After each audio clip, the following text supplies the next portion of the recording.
This is PPMA TV with Markham Image, and we're here at Apex with Andrew. How are you, sir? Yeah, very good, thank you. Yeah, lovely to have you here with us.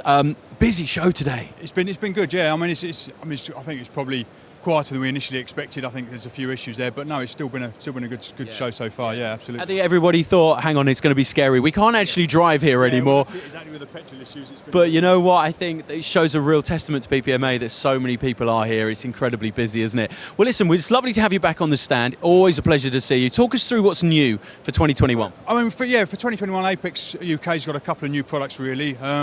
We've sort of brought to PPMA the first time this year is the lubrication system. So it's sort of over on this side. We've got a bit of a demo unit there and a nice display there. So this has really been designed for working with our rack and pinion units, but also can work with other people's subsidiary items, which is the ball screws and linear guides. And it's an automated system for lubricating the components there. So rather than having what you quite often get is maybe just a timed system where it just drips lubricant every few seconds or minutes. This will actually work with the machine, so it can be linked into the PLC or via hand programming. So it's very good for having an automated, so you don't have waste product, over lubricate or under lubricate, which is a big thing. So before, up until now, would it literally, if it lubricates every so many minutes, etc., there's going to be a build-up if it's not needed, presumably. Exactly. Could that cause damage? Well, it can do. I mean, you get both options really. You can have one where it lubricates too often, and then you get excess lubrication spill onto the machine somewhere, or clog up things. Or you have the other thing where you don't lubricate enough,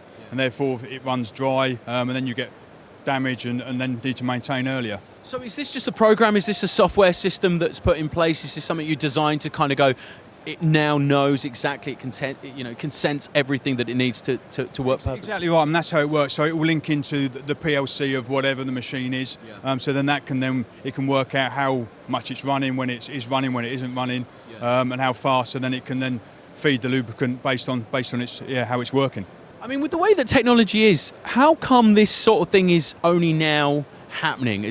Why has this been has it been a difficult thing to design? I mean, I think it has been around for a few years, but I think it's probably more now. It's becoming more pertinent because machines are becoming more automated.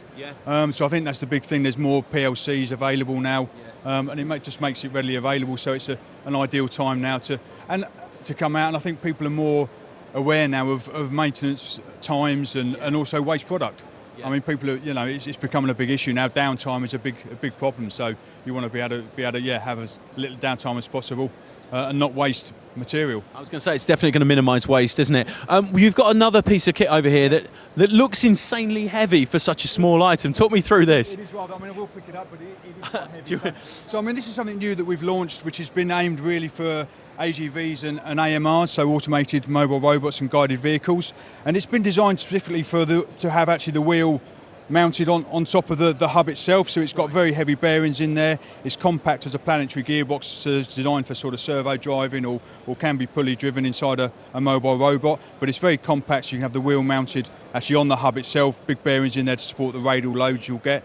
And it just makes, it's an idea of it keeps it compact and you can then independently drive each wheel. So for something like an automatic mobile robot, you put a motor on each wheel, so then it can independently drive and you can control obviously direction, rotation of the mobile robot, and it keeps it compact and very, And how has this changed from previous models?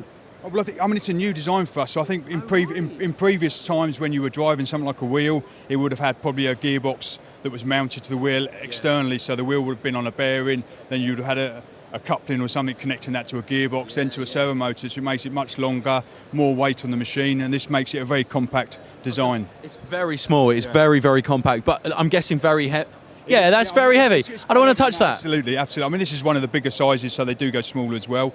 And I guess probably the way things are going now with more AGVs and more automated mobile robots coming out, that's sort of what was prompted sort of developing this product. Hey, listen, it's so good to have you here. PPMA, like you say, we've had a tough couple of years, haven't we? Let's be honest. Do you think that we're back and it's up and running again? Do you feel like... I think we are getting there, yeah. I mean, definitely we've seen over the last sort of few months, there's definitely been a big move to having people going out more and speaking and having sort of meetings face to face and these sort of activities, exhibitions. It's really been going well. I mean, people, don't get me wrong, this stuff's great, and I know that people when they come to you, even via Zoom or whatever, they know what they're talking about, they know what they're looking for, but to actually physically be up close and personal with it, it changes everything, doesn't it? It does, absolutely. I mean, to be able to see the product, in the flesh, so to speak, it does really. And like I say, you can pick it up and you can hold it. I mean, I wouldn't pick it up and hold it, but you can. But you can get a feel for it. Exactly right. I mean, some of these you can't because they're fixed to the surface because they are heavy, so they need to be. But yeah, I mean, it is good. I mean, something else as well, just to sort of push with Apex as well, is one of the new things we've probably brought to the stand as well from a company point of view is sort of the promotion we've got sort of on the top of the stand there with our 5-year warranty, which is something that's very big in the industry for us. Yeah. I don't think there's many other sort of gearbox manufacturers that offer that. And also deliveries. I mean, we're on a 2 to 3 week lead time, which is pretty incredible for the. I can't get milk in 2 weeks, mate. No, that's it. Exactly. So to get a gearbox, it's pretty incredible to do that in 2 to 3 weeks. And people, we live in that world now where we've got used to having everything now when we need it. Yeah, so to have that, and as you know, everything has slightly changed a little bit here in our world, but to have that ability to have it and to have it guaranteed for such a long period of time, people need that peace of mind. Yeah, exactly, they do. So it gives them the confidence that they know the quality they're getting. They can get it quickly if they need to, so it really does help. Hey, listen, it's always great to see you, and actually in person as well. So Andrew, thank you so much, mate. No problem at all, that's great. All right, thanks for your time. Cheers.